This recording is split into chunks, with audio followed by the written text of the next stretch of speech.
Привет из Питера! Я приехала из Турции в Россию. Дело в том, что сейчас в Турции ужесточают антиковидные ограничения. Я хочу быть к ним готова и расскажу вам, почему для этого мне пришлось поехать в Россию. А еще отвечу на популярные вопросы о Турции.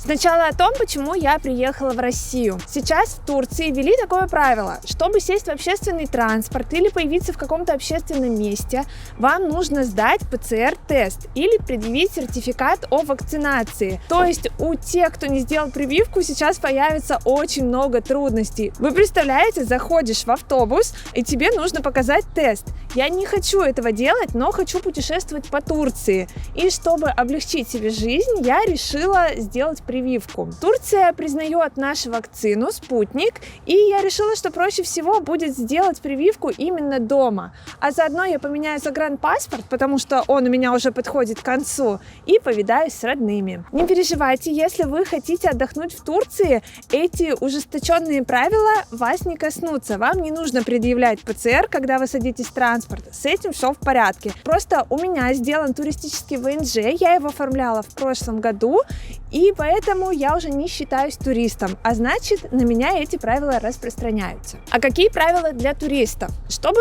прилететь в Турцию, вам необходимо сделать ПЦР-тест не более чем за 72 часа до влета в страну или предъявить сертификат о вакцинации. Сейчас Турция признает только одну нашу вакцину, это Спутник В. Именно двухкомпонентная вакцина. Спутник Лайт не подойдет, запомните это. Также можно предъявить справку о том, что вы переболели, тогда ни тест, ни вакцина не нужны, и детей младше 12 лет эти правила не касаются. Но не забывайте, что по возвращению в Россию вам нужно либо сдать тест, либо если у вас есть сертификат о вакцинации, вам ничего не нужно. Я уже сделала первую прививку, это оказалось очень просто. Я думала, что это будет несложно, но не думала, что настолько. Неподалеку от моего дома есть торговый центр, в котором работает пункт вакцинации.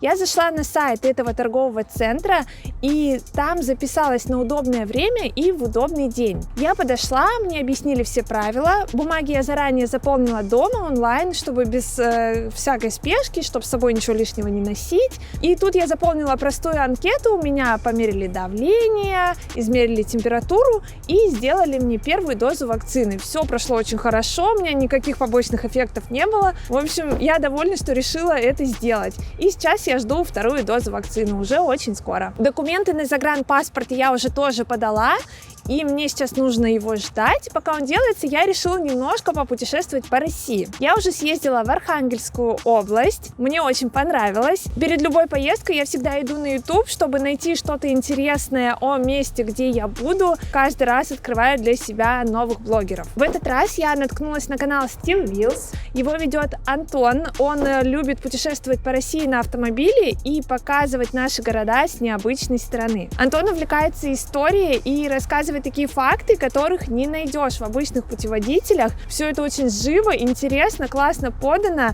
Я оставлю вам ссылочку на его канал в описании. Обязательно посмотрите, я вам от души рекомендую.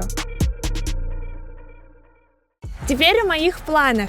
Сейчас я собираюсь в очередное путешествие. Пока не скажу куда, но скажу, что этот город для меня необычный. Мне туда давно хотелось и не хотелось, я сама пока не знаю, как к нему отношусь. В общем, будет интересно, следите, подписывайтесь на мой канал, чтобы не пропустить эти интересные выпуски. А после того, как я туда съезжу, я собираюсь вернуться, конечно же, в Турцию. Вы часто меня спрашиваете, как в Турции осенью, стоит ли туда ехать отдыхать. Конечно, стоит. Октябрь — это вообще мой любимый месяц в Турции. Там уже не жарко, море еще не остыло, водичка идеальная, воздух классный. В общем, я всем советую отдыхать в Турции именно в октябре. Вы точно влюбитесь в эту страну. В ноябре тоже хорошо. В прошлом году я там была, я купалась, хотя я мерзляк. Вот сейчас на улице достаточно тепло, я в зимней курточке. Так что мне можно верить. Конечно, год на год не приходится. Может быть, в этом году будет прохладнее, я точно сказать не могу. снегу,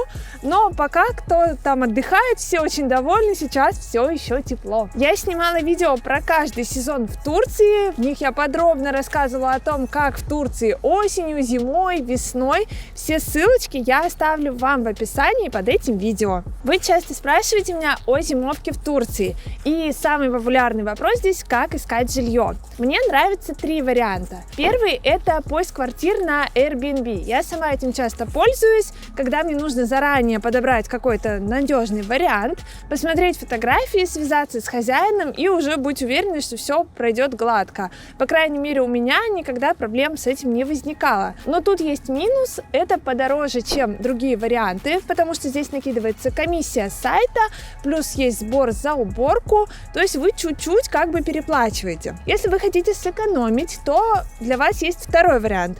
Это группа в Фейсбуке. Заходите на Facebook и набираете «Русская Анталия», «Русский Авсалар», «Русская Аланья». В общем, то, что вас интересует, тот регион, который вам нравится. И пишите там объявление: хочу снять квартиру с такого-то по такой-то срок, такая мне нужна квартира, описать все, и вам уже собственники или агенты будут кидать предложения в личные сообщения или в комментариях. Но тут бывают и подвохи. Например, у нас было так, что мы забронировали квартиру, и примерно за неделю до въезда хозяин нам написал, что я вас не жду, я ее уже сдал. Мы, конечно, в панике, что делать, и пришлось срочно искать другой вариант. Все обошлось хорошо, но было все-таки неприятно. И еще я вам советую никогда не вносить предоплату, если вы бронируете через Facebook, потому что если бы мы внесли предоплату, то не факт, что хозяин нам вернул деньги. Третий вариант — это искать как-то через своих людей. И, например, если вы хотите в Авсалар, вы можете написать мне, у меня есть там свой человек, который помог уже многим моим друзьям и подписчикам. Я поделюсь с вами контактами, и он найдет вам хорошее жилье.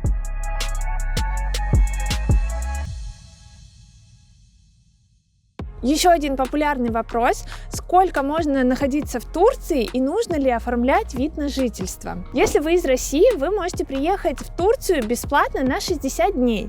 Потом нужно будет выехать, и можно вернуться еще на 30. Если такой вариант вам не нравится, вы не хотите ездить туда-сюда, то проще всего будет оформить вид на жительство. Это совсем не сложно, я писала об этом пост, ссылка будет в описании. Мой совет: не торопитесь, приезжайте в Турцию, проживите в ней месяц или полтора и решайте, нужно ли вам оформлять вид на жительство. Как только вы подаете документы, вы уже не являетесь нелегалом, то есть можно сделать это прям последние пару недель до окончания срока, и все будет нормально. Вид на жительство дают почти всем, отказы бывают очень редко, так что все с этим в порядке, вы можете заранее бронировать жилье и оформлять документы. Не все оформляют ВНЖ.